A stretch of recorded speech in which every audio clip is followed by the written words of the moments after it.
Hello everyone, it's Jimmy here. Welcome back to the channel. It's been a while since my last video. I've been busy with some family issues, work and everything, so I had to stop for a while. And this sort of vacation is much needed as I felt a little bit burned out before, but now I'm back and hopefully I can continue to produce these kind of review videos every week or so that you guys can enjoy them as always. So in today's video, we're going to talk about this lens here, which is the Thypoch 35mm F1.4 Simera. It's a very interesting lens. As you can see here, the design is just fantastic. It's quite a departure from the conventional Leica glass. It's also very different from the Voigtlander products and a lot of the Chinese sort of knockoff products. So in that sense, I think this is already a big success.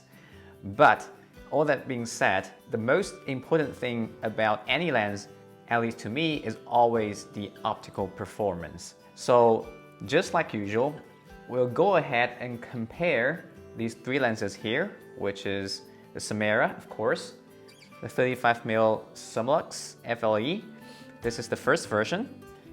And then the beloved Voigtlander 35 f1.5 Nokton, which I have reviewed in my channel before. If you haven't checked that out yet, you should go back and watch that video because I really enjoyed using this lens. So okay, enough said. Let's go ahead and see how these three similarly spec'd lenses compare.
Alright, so that's it for the optical comparison. What do you think? Well, here's a few conclusions that I drew from these photos I've taken. For one, the Nokton and the Summilux are certainly optically better than the Simera here. But that being said, they each had their own strengths and weaknesses. For example, the Summilux here, although it's pretty sharp, but the out of focus area or the bokeh tend to get a little bit busy at times. The Nokton, it sort of hits the sweet spot here. The sharpness is right there, maybe a tiny little bit worse than the Summilux, but the out of focus area, the bokeh, the atmosphere, it's very smooth, buttery smooth. Now the Simera, it is very much like Voigtlander when it comes to out of focus area rendering or bokeh, but it's not as sharp, unfortunately, as either the Voigtlander or the Summilux, both in the center and towards the edge of the frame. Now, when it comes to chromatic aberration, which has always been the Achilles heel of the 35 Summilux, I would say the Simera performed similarly. There is still very obvious purple fringing going on, as you can see from those photos. But the Nokton sort of falls short here. It's a little bit worse than the other two lenses. So all that being said, the Simera kind of sits in the middle in a lot of the criterias other than the absolute sharpness or resolution of the lens. That is somewhat to be expected because the price point it sits at is a bit lower than the Nokton and certainly a lot cheaper than the Summilux. Now, what actually gets me really interested about this lens is its design. It's not a small lens, as you can see here.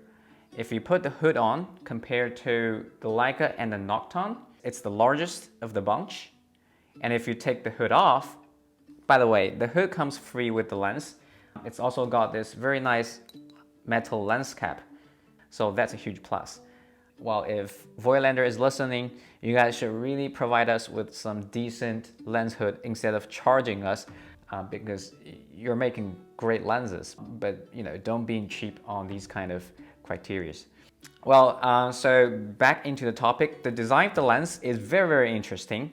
First of all, there's a sort of toggle here for you to switch between clicked or declicked aperturing option. And when it's clicked, it sort of stops at 1/3 of a stop, up till f4 actually, and then it becomes half stop. The most interesting design here is, maybe you have noticed, as you are moving the aperturing, there is a sort of distance or range scale. As you close your aperture down, the range extends as indicated by the dots turning red here.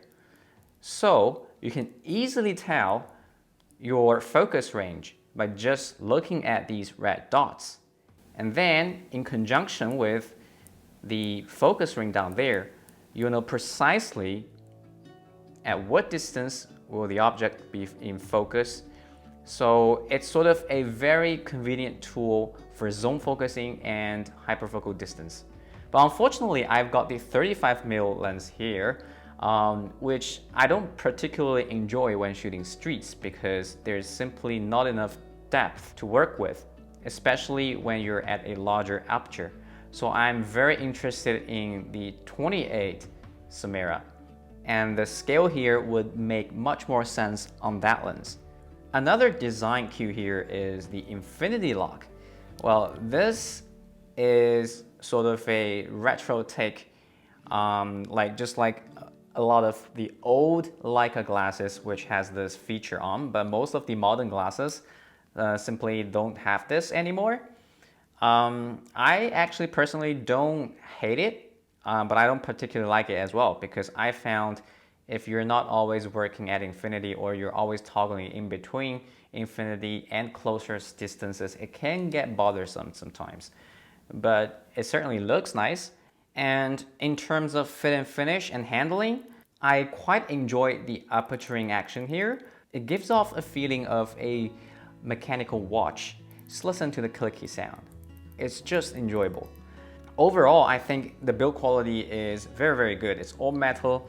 It is quite chunky, it feels substantial in your hand. So that's about it for this lens. Will I recommend it?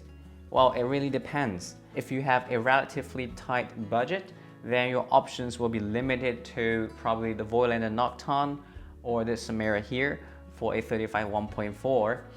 And of course, you've got other Chinese brands to consider, but I haven't used much of theirs fast 35 lenses, so I can't really comment here. But as far as these two lenses go, if what you care about is absolute optical quality, personally I would pay a few $100 more for the Voigtlander.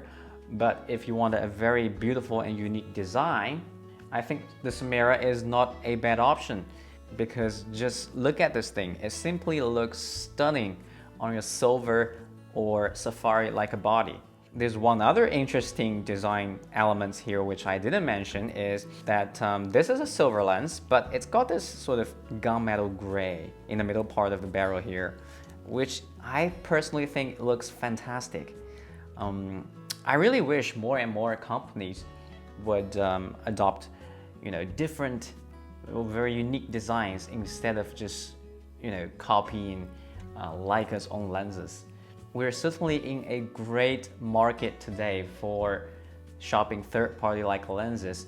There's so many options out there, and you're not limited to the super expensive Leica glass. This certainly helps to bring new people into the Leica scene, and that's what we all love to see. Alright, so enough said. I'll see you in the next video. Bye bye.